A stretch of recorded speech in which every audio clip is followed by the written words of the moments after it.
Drinking with Authors may contain adult content. Listener discretion is advised. Hello, everyone. I'm Nick Savage, author, artist, and podcast host extraordinaire, or something like that. Tonight, I am hosting Drinking with Authors with author Cheryl Pena, who is the author of The City That Disappeared and her upcoming novel, Void Pirates. And we are going to talk about those novels shortly. Before we get into that, though, I have to ask, what are you drinking? I bought, I was going to do chamomile, but I've got hibiscus ginger orange tea because that's what I had handy. It's, yeah, it's a local grocery store blend, but yeah.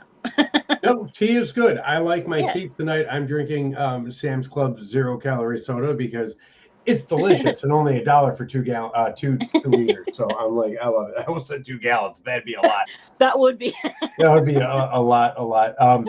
And before I forgot, I do have to shout out to our sponsor, Four Horsemen Publications. Without them, I would just be talking to myself. But that said, tell us about The City That Disappeared. The City That Disappeared is actually a story. I had the title actually years and years ago. I think it was, I don't know, maybe my early 20s.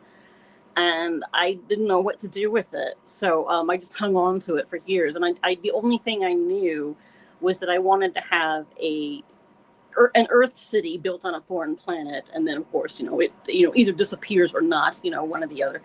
But I didn't really know how, what was going to actually happen to it, if it was going to be political or whether it was actually going to go away or what. So years and years later, cut now to age, 50 or 51.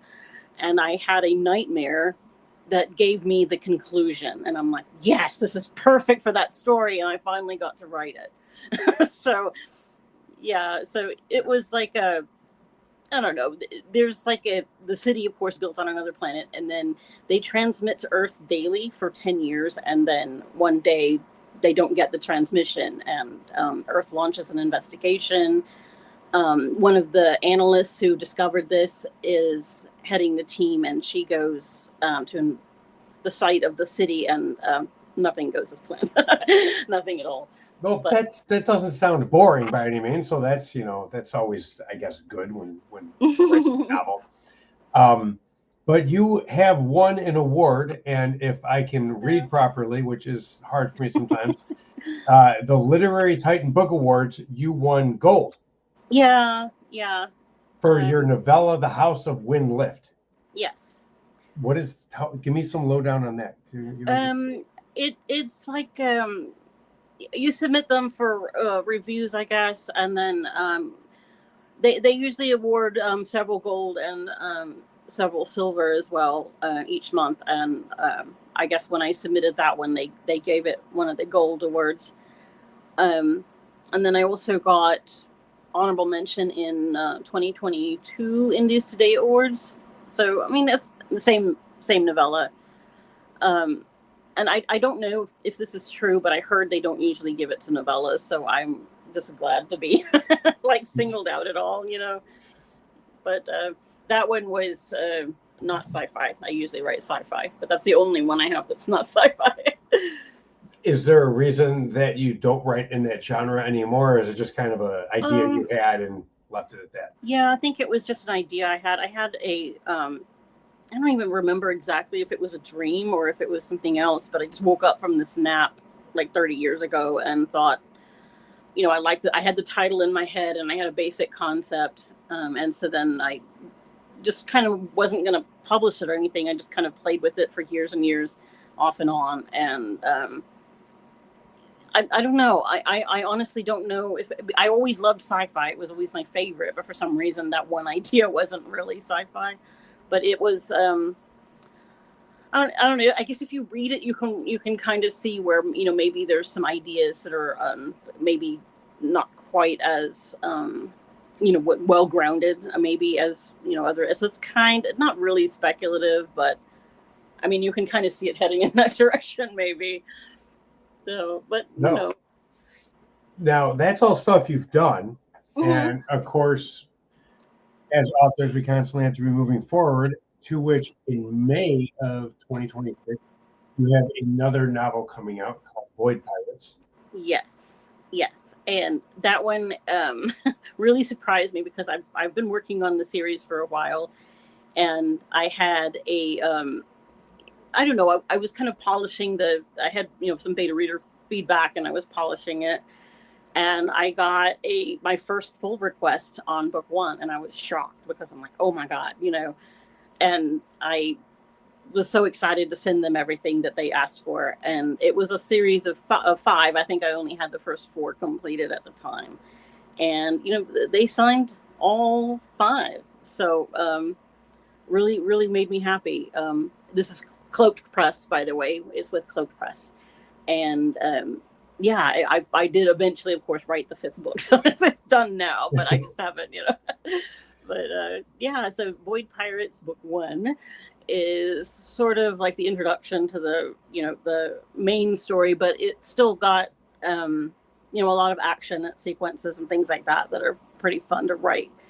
And it's about this planet that exists at the edge of this thing called the Nereid Void, and they have like hardly any I guess agriculture or anything like that. Like they've sort of like over farmed it, and now it's kind of sterile. So they tend to get their food and resources from other worlds, and they just kind of end up going to this place that they call Kalima, and take food from there. And the main character is this woman, her name's Sumai, who is a planetary counselor. And she's tasked with going to this other planet called Bataan, but the ship is kind of redirected, like it's attacked and redirected to Kalima. And then that's when she starts to discover that maybe some of the things she was told about not just Kalima, but everything else, not accurate. So, yeah.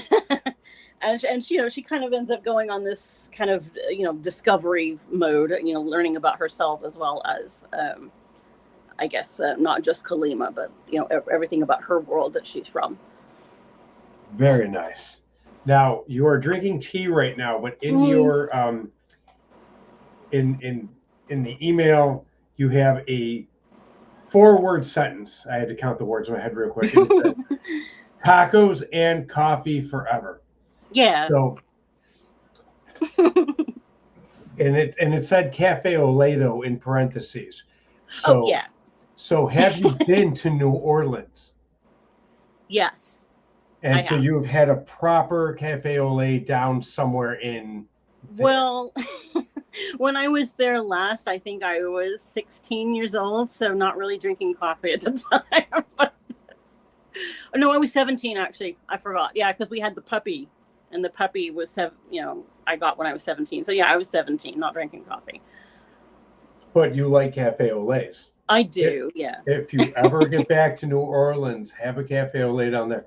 Oh, yeah. Honestly, they taste the same as a properly made cafe au lait anywhere else, but you can say you had one in New Orleans.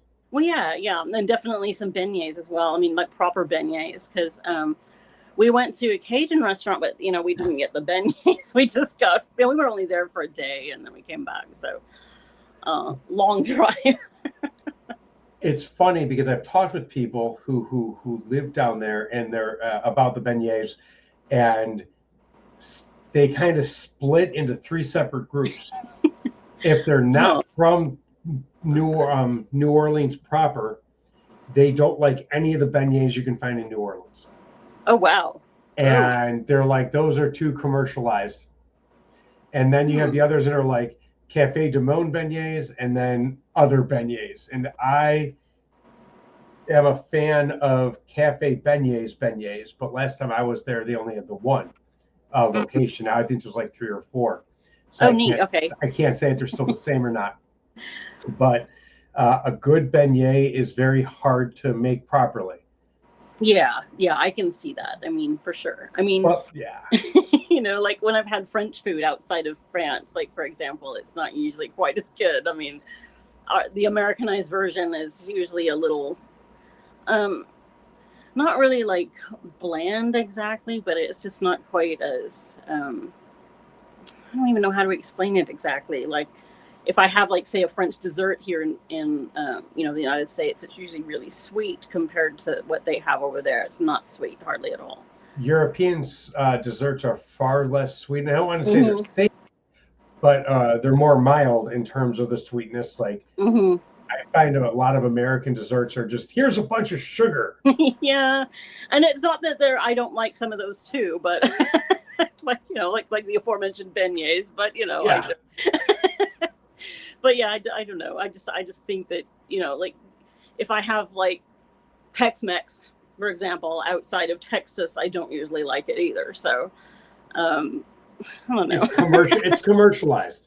Once you Yeah. get outside of the region the food originates in, it becomes commercialized, which means it has to be palatable to the masses, which generally means for desserts adding more sugar, and for other foods making them all kind of taste the same. Yeah, I think that's really it, because it's like they try to make it too I don't know, like not as spicy for one thing, because I think most people don't really want it quite as spicy here, but I don't know.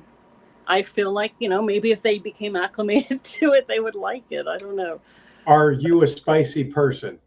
I honestly can't even tell you, because when I eat peppers and things, I don't actually get the burn like other people do. Ooh. So I really have no idea.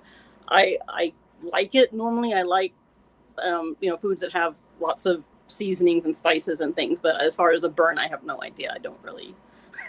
I'm interesting. Weird. No. You're kind of a part bird.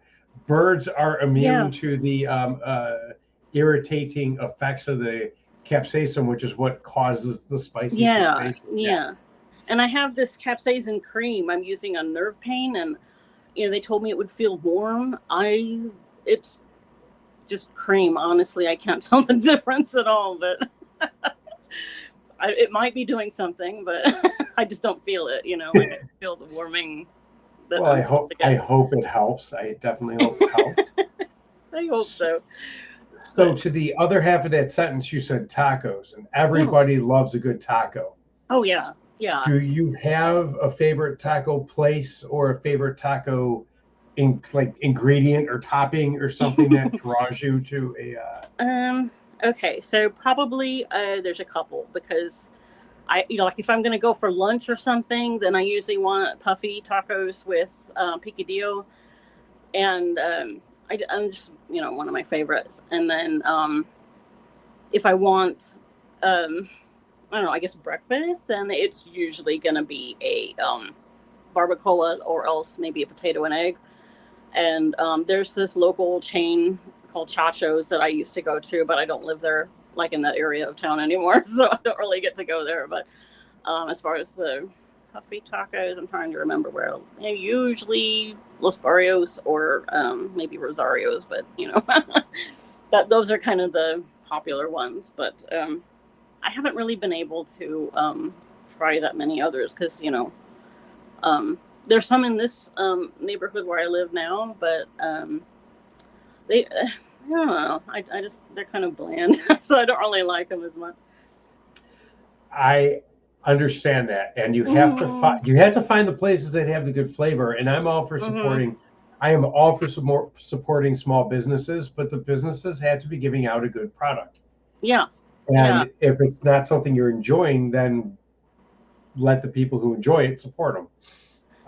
Which I know sounds harsh, but I think you understand what I mean. Well, I think the good thing about Mexican food is that everybody has like a different taste for it. So like, maybe, someone's grandma or whatever made it one way, and then someone else's make it another way. And so then, like you grew up with a certain taste that you're used to, and you're going to go to the place that kind of reminds you of what you grew up with.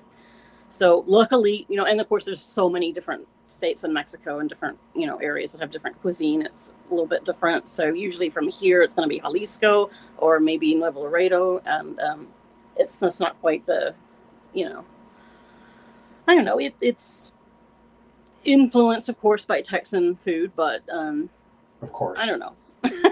No. I still like it. I don't know. Tacos are a wonderful thing.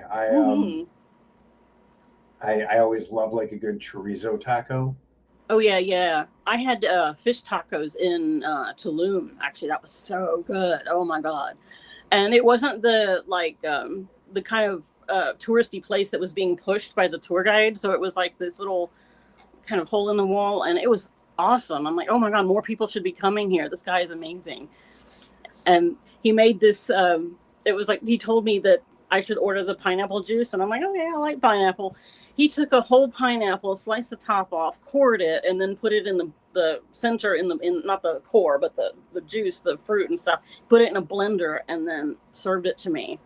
And I'm like, oh my god, this is the best pineapple juice ever. You were so right, dude. It was Just amazing. a whole pineapple in a glass. Yeah. Well, he had to put some of it in the center of the pineapple, and then he had like there were like flowers, like it was decoration and everything. It was pretty. I took a photo because it was so pretty, and then yeah, I mean, we tipped him well because he was so nice, and he took a photo of us and everything. He was just like so friendly, and we loved it. It was just amazing. And then I feel like sometimes people can be a little harsh with them. I mean, they're just trying to make a living, obviously. So, like they don't always expect tips, but it's nice to do it if you can. And oh yeah. So I mean, my mom was a waitress for 10 years. I always tip. I mean, unless they're rude or something, then I'm gonna always tip. No, that makes sense. I know that tipping culture varies from country to country, but when I was down, because I worked restaurants for 24 years, and when I was down in Mexico, I was in, and I'm going to say it wrong because I have no accent and ability to say stuff properly. It was the state of Tamaulipas. Okay. Right over the border past Brownsville, Texas. I was eating at a restaurant, and it was great. And since the money exchange is so good there, I was like, here's a 30% tip, because that's like $5 for me, and I don't, it was like whatever. And so I was like, this is great, and he appreciated it. But take care of people. It's it's nice to be nice. Yeah. I mean, I'm pretty sure I don't always succeed at that, but I do try. No. As long as you try, I guess that is what matters. So we were talking before the show about an X-Files Expo that you went to back in the day. Yes. And you got a chance to flirt with someone from the show. Yes. Yes, I did. Do tell. I'm going to munch on some bread while you tell this. Okay. So this was during the filming of the show. And so this was, I don't remember the exact year, but maybe kind of getting towards the late 90s. And they had an X-Files Expo in Dallas. And they had a few others as well. But, obviously the one we went to is the one closest to us. And we drove 6 hours to get there, and we stayed in a hotel the night before, and then we went to the expo in the morning, and it was so much fun. They had props from the show. They had like this kind of secretive atmosphere. There were guys walking around with like sunglasses, looking like Men in Black, and that you weren't allowed to take cameras in there. So like that was the only thing that really kind of wasn't as cool. But they were taking photos with you if you asked them to. They would take them, and that was cool. And then they had like a mock-up of Mulder's desk where you could get your photo taken, and then they also had appearances, and they had the trailers before the movie came out. So they had the movie trailer in a little movie theater. You could go watch it. And we could also get autographs. And I went to the line, and I go through the line, and at the front is Mitch Pileggi. And he was so nice. He wanted to know where we were from. And so I told him, and he said, he wants to know if we drove up there. And I'm like, yeah. And then he's like, oh, that's a long drive. And then we just started flirting like crazy for some reason. I have no idea what came over me. I don't usually do that. but he was so nice. So that he was flirting with me, and then I think part of it is, maybe a little starstruck, but he plays such intense characters, especially on the X-Files, that to see him not be that and to be nice kind of throws you a little bit. Yeah, I think that was part of it. And then, he's also from Texas. So I think he's originally from Austin area. So he knew the distance involved that we had driven. So so that was kind of cool, and then the security is behind him telling me to kind of move along. And so I'm like trying to kind of scoot along. and he's still talking to me. So I'm like, well, I'm not going to stop talking to him. No. He's still so of course I keep talking, and then and then they're like, move along. I'm like, yeah, but he's still talking. So he was still talking. So like I stayed there, and I think they were getting a little mad at me. I do conventions regularly, and I have found that security or the handlers for the celebrities try to keep the line moving, but the celebrities, more often than not, the celebrities just want to talk, like they're there to make money, but they're there for the guests, for the attendees. So they want to talk. They want to get to know us. They want to, interact. Yeah. And they don't care about the money because they get their money regardless. Yeah. But, exactly. but like their managers get a cut of each thing. So they want them to sign and keep moving. And they're like, no, we want to talk. And it's more fun that way, especially when you meet a nice celebrity who is friendly like that. Are you a fan of his work or just him from X-Files? I haven't really. I know I've seen a couple of the things that he was in, and of course I like them, but it's like I've heard that he's nice like all the time, like that he's just a nice person, and that other people have said this too, and I'm like, just as a person, I like him too, but definitely if I can see more stuff with him in it, I'd be thrilled, because that was awesome. I mean, and he was so good in the X-Files too. I mean, that one line in particular where I don't know if I can repeat it on here, but yeah, that one line where he's talking to the cigarette smoking man was just awesome. And then he did a little like thing on stage where he was talking to the crowd, and somebody asked him to say that line, and he just starts laughing, but he did say it. I mean, it was just a line his character delivered, so he's allowed to, repeat that. If you want to see Mitch in a good role, and it's about the same style role as X-Files, like he's not a lead, but he's in it. Look for a TV show called The Mentalist. Oh, okay. I've heard it. Yeah, I haven't seen it yet. It's on my list to watch though. So yes. Great show. You will like that a lot. Okay. You also do photography. Yeah, I was an art major in college, and I thought I was going to end up being, I guess an art photographer. I wanted to have gallery openings and all that kind of stuff. And I ended up getting into commercial photography instead for a while. And I was, I don't know if I can say the name of the company. I don't really, I mean, there's nothing wrong with the company. I'm not going to badmouth them or anything. But I was working for this large media company. And at the time, they told me I was one of only 6 women in the entire United States doing that job. And I was like, okay, I didn't really think it was that weird. It didn't seem like it to me, but apparently I was kind of a trailblazer, so that was kind of cool. But then I also started doing weddings and quinceañeras and stuff like that, also like just event photography. But I don't know, the industry was changing so much at that time, actually, because this was like early 2000s around there. And people started switching to digital, and it was changing so fast that like you'd buy a camera and then 2 months later it's already obsolete. Yeah. So I really couldn't afford to keep buying cameras. So I just kind of decided, maybe I'll just set this kind of career path aside until things calm down a bit and stabilize, and then maybe then I will. But then I just couldn't afford the equipment, and Photoshop is really expensive for me. I don't exactly have that kind of money, but Photoshop is ridiculously expensive. Yeah, it is. It's really cool. I mean, I did learn. We took a class in college, which was awesome, because the photography teacher, he kind of had this idea that even though digital photography was new or starting to come out, that maybe it would improve, and then it would take off.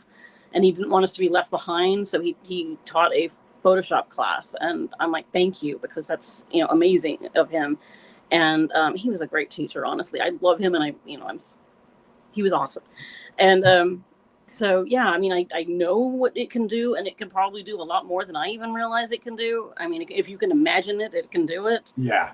but it is pricey. I mean, especially for someone who doesn't have a lot of disposable income, I guess it's a little pricey. But no, I understand. Like back in the day, you bought Photoshop and it was like $500, but you owned it, and then you just got updates and you paid for the updates. Well, even now, 500 for me was too.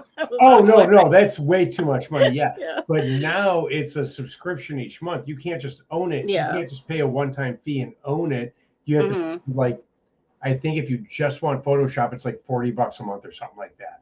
Yeah, I can't remember. I know I looked at it, but I don't remember. Yeah. It was still pricey. So I'm a big fan of GIMP, which is like a generic open source, Photoshop type thing.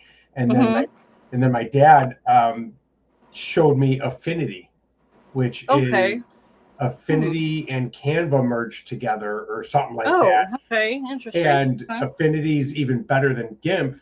Oh, and wow. It's also free. So I still use GIMP just because I know GIMP. But my wife is big into Affinity because she loves Canva. So it was just like a match made in heaven for her to find out about Affinity. So no, it definitely has that. Yeah. But, I mean, I know I've used Canva some, but only the free version. I think I had a trial of the premium version, or it was supposed to be a free trial, and I still got charged for it. I was kind of upset about it. So I don't know. I canceled it the day before. I don't know if there was something I was supposed to do differently, but yeah, I still got charged for it anyway. So it's kind of. So yeah, I'm probably not going to do that again. But it was cool. I mean, I will say it was cool, but yeah, I don't have that kind of money every month to spend on graphic design that I'm probably not going to do very much. Yeah, because I don't. Well, especially now, if you're with a publisher, you said Cloak Press, they're going to be doing your cover designs for you. Yeah. So definitely. what do we need it for? Like, what do you need it for if you have the publisher who's going to be doing that stuff for you? You just give them the input. Yeah, exactly. And I did do, I guess, like cover drafts off Canva, but then I still, they went with my, I guess, basic idea, and then they just expanded on that idea and did something that's, to me, better than what I had done. So, I mean, at least I have something that's like a basic framework just for them to work with and know what I was thinking. But yeah, as far as the final version, I'm not going to be doing that. So, it's just, I think I did the City That Disappeared as self-published. And then the first 4 books that I published were with Wool Castle Publishing. So I kind of done it both ways. And I'm probably one of the odd ones that didn't really like self-publishing my own work. I think the main reason for that was the cost, though, for me. And it was, I know, because you have to pay for the artwork. I mean, it was just, I don't have disposable income like that. So it got to the point where I'm like, maybe I shouldn't publish this book because it's costing me too much money. Well, here's a question for you, for the people out there who are either on the fence or kind of so stuck in their mindset that maybe I want to ask you this to see if it might help them or change them a bit. When it came to self-publishing, do you feel that when you were doing it all yourself, from the cover design to the typeset to everything like that, that as an author you were almost too close to the material to properly design a cover that somebody who was a professional cover designer may have, and a step back may have been able to offer a better, job on doing?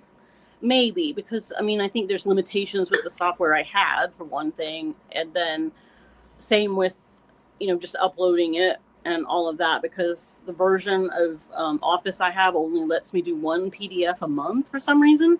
And I don't think it ever used to do that, so I don't know. I don't remember, but it wouldn't do it. And then the version of Canva I had wouldn't let me do print PDFs, so that was why I ended up doing the Pro version for a while. And I'm like, I just can't afford this, But I did have friends who gave me feedback, and at the same time, I was an art major, but I didn't learn digital and graphic design. It was more focused on fine art.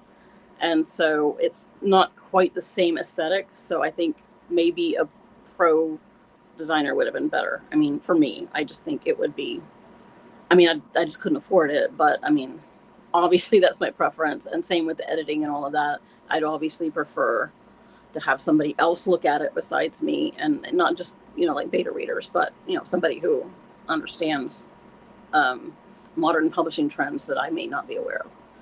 So, No. yeah. Well, So to me, and I wouldn't mind if I got with a large press, but small presses are so awesome. So, I mean, I think that they are not just like, as far as like taking chances, maybe that some of the other ones wouldn't take, but I feel like they're creative with marketing and stuff like that because, number one, they're working with a smaller budget, and I just feel like you get to know them and it's a little more personal, and I like that too. So definitely like small presses a lot. So I just feel like, people focus on, it's either self-publishing or big press, and I just feel like people sometimes forget the small press option. But to me, that's my first option. No, small press is definitely a good option for a lot of people because it gives you a little more individualized attention that big presses either can't or won't do.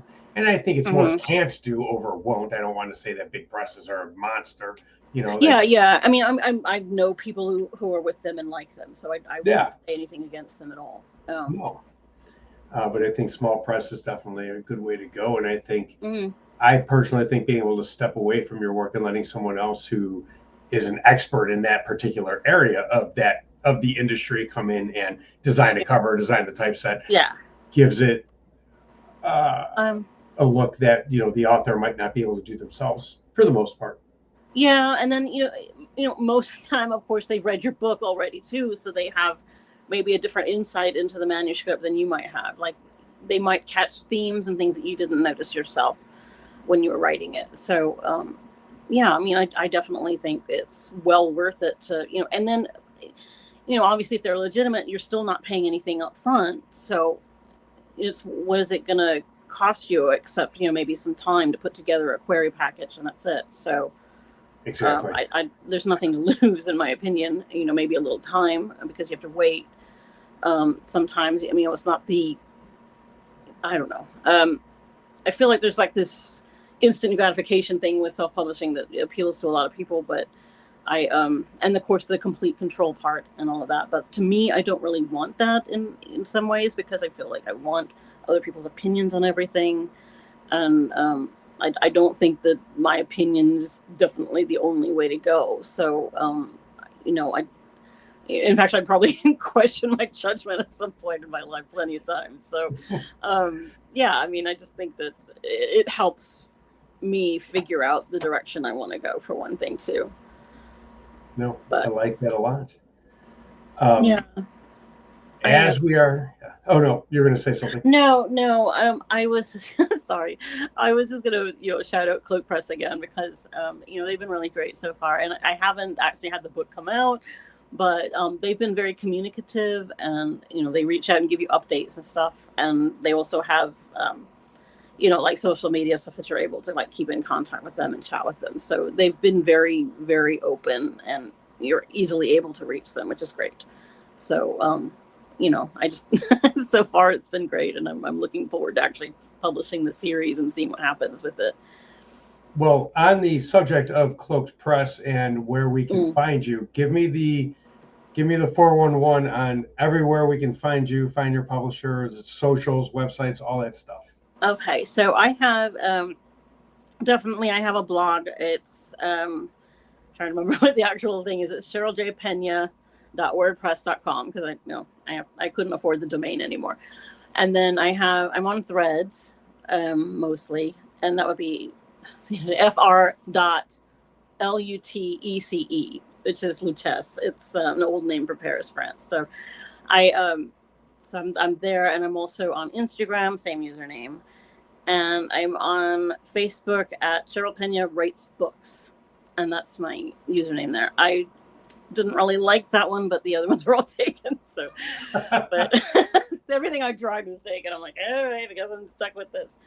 But I probably will be, I don't know, maybe trying new usernames on social media at some point, because I feel like fr.lutess is a little, I don't know, enigmatic. Maybe people don't know why I'm using that. It's just because I visited Paris a long time ago and liked it. So I don't know. I might change it, but I'm not sure. Stay true to yourself. Mm. And does Cloaks, where can we find your books?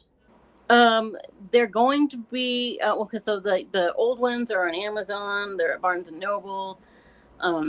I think most places you can get them at Indigo, Waterstones. Trying to think where else. I know I've seen them Kobo, Apple Books, Thrift Books. I don't know. It's most places. I just can't really remember the whole list. But yeah, they're most places. And then I think you can get some of them off the, at least ebooks, you can get them off the World Castle publishing website. And then as far as The City That Disappeared and its sequel, same thing most places except not World Castle. But then Boy Pirates, I don't, I know they're going to have links on the Cloaked Press website, but then I always put them on my website also.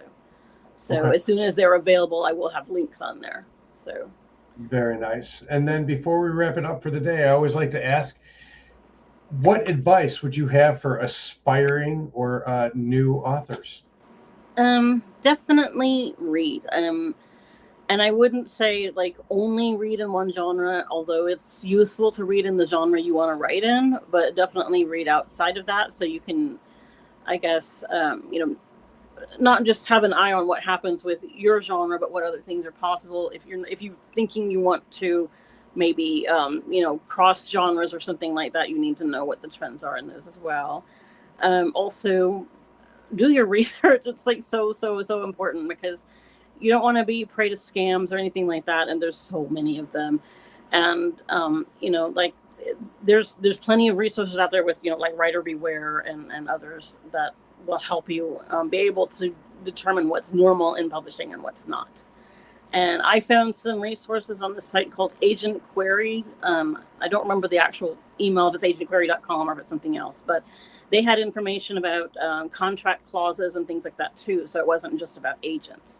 And it was just useful to be able to determine what's normal. And they did kind of break it down a little bit as far as what's normal and what you'll probably be able to get and whether it's a warning sign or not. So I would say that was probably a good place to go to, just for research purposes, even if you don't want an agent.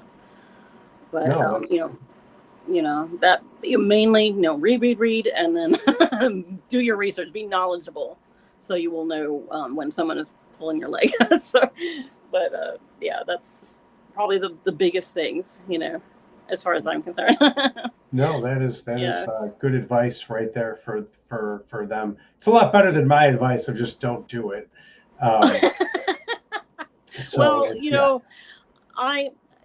think that probably most people have a book in them and they don't even always necessarily realize it. But like my friend, she gave me an idea for a book, and I don't know that I'm as close to it as she is. So I feel like it wouldn't hurt her to just explore the idea and write it herself, because then she might be able to bring something to it that I wouldn't. And who knows? I mean, somebody would be interested in it. I mean, somebody's interested in most things, and it doesn't necessarily have to be like this award-winning novel for it to be worthwhile, in my opinion, because people like different things. And some of my favorite movies never won any awards at all. It does not mean they're not good. So, I mean, it's just, personal preference, and, who's to say what's actually wrong or not as far as that goes. So somebody is going to like it, and it's, who knows what maybe you'll influence them to do something as far as, reaching out for, their dreams and doing something that they never thought they were going to do. So I like that. I like that a lot. Reach for your dreams. Yeah, definitely. Yeah. Definitely. No, I want to thank you, Cheryl Pena. I had to practice that in my head because my Chicago always wants to say it wrong. So I will say I don't actually speak Spanish very well at all, so I'm not really the person to ask. I know how I pronounce it. That is okay. I study many languages. I can read them far better than I can write them because accents are just horrible. Like where I grew up in Chicago, my Spanish accent is very Okay. It sounds like I'm making all my accents just sound like I'm making fun of whatever language I'm trying to speak. So I'm very shy about speaking them. Yeah. Because it's not, unless you know me and know why I have that accent when doing those languages, you're like you're just like, dude, no. So it's okay that Spanish is not strong with you, you know. Not really. I mean, I speak French and a little Norwegian as well, but Spanish is kind of not really my thing. But yeah, the French I got pretty fluent for a while, and then I quit being able to practice it, so I've kind of forgotten a lot. But I remember when we went to Paris, and for some reason, my mom and my twin sister, like, they just kind of threw me out there and made me do all the talking at first, and I'm like, why are you making me do it? Like, my mom was a French minor. I'm like, you're more fluent than me, Mom. You should definitely be doing the talking. She just wanted you to do it all. I guess so. She had kind of a West Texas accent with her French, though, which was kind of funny. I mean, she was really. I mean, she could read it really well, and she did actually understand Spanish very well. Also, I don't know how she spoke it because she never spoke it in front of me, but I know she understood it very well. So she was multilingual, very bright, and but she just did not want to actually speak French in front of French people. So. I understand. It's very intimidating to speak a language you've only studied in front of someone who is naturally fluent in that language, from having grown up around it and stuff like that. And I do find that people are far more forgiving than we think they are. So it's just one of those things, but it's still very I totally admit. I mean, I was terrified, and then you go up there, and as long as you say hello first and start chatting a little bit, they're perfectly willing to speak to you in either whatever language they're speaking, or switch to English if they know it. And they were all extremely friendly, very nice. Every time I've been abroad, they've been really nice. And even like the guys in Paris, like, hugging us, and when we're getting ready to leave, and telling them we're leaving the next day, and they're like, "Oh, I'll miss you." And it was great. They were so welcoming and friendly, and it was great. So, nice. I think it helps to know a little bit of a language. I mean, it won't hurt anything, but I think, like you're saying though, with the pronunciation, I mean, they're not going to be that. Your grammar is not going to be perfect and all of that. But, even when people speak English, I mean, even people who grew up here, probably even me, who grammar nerd, mine's probably not perfect either. So it's not really that. Spoken language is very grammatically incorrect for the most part. Usually. And English is a hard language to learn, honestly. It's, I know so many people who were born here, and, like getting the yours right and the theirs right. And and even they can be really, really smart. And for some reason, some of the grammar points are a little difficult. And I mean, I know maybe some of the grammar I learned is outdated, maybe because, of course, I learned this back in the 80s. So it's a little different.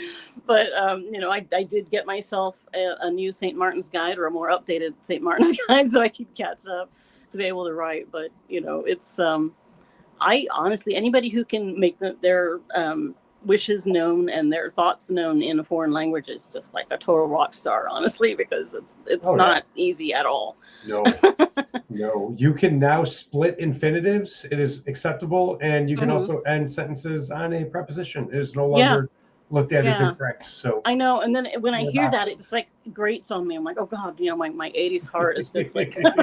But I also have a friend who writes award-winning novels in a second language. She writes them in English, which is not her first language. So, I mean, you can do it. It's possible, but it's. She's extremely fluent. I don't know. It just surprises me because I'm like, I wouldn't be able to do that. Just takes practice. Yeah, a lot. A lot more than I've been able to do. So No, I appreciate everything that we've talked about today. I want to thank you for joining us. yeah. I want to thank all of the viewers who watch this, listen to this, and any of the podcasts. And again, I want to thank Four Horsemen Publications for making this possible.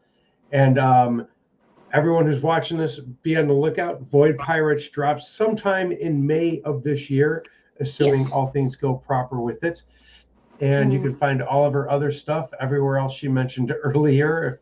If you can't remember, rewind and go listen to that again. But until next time, everyone, remember, it costs nothing to be kind. Yep. Be good. Thank you for listening to Drinking with Authors. Join us next time for another fun conversation with an author over drinks.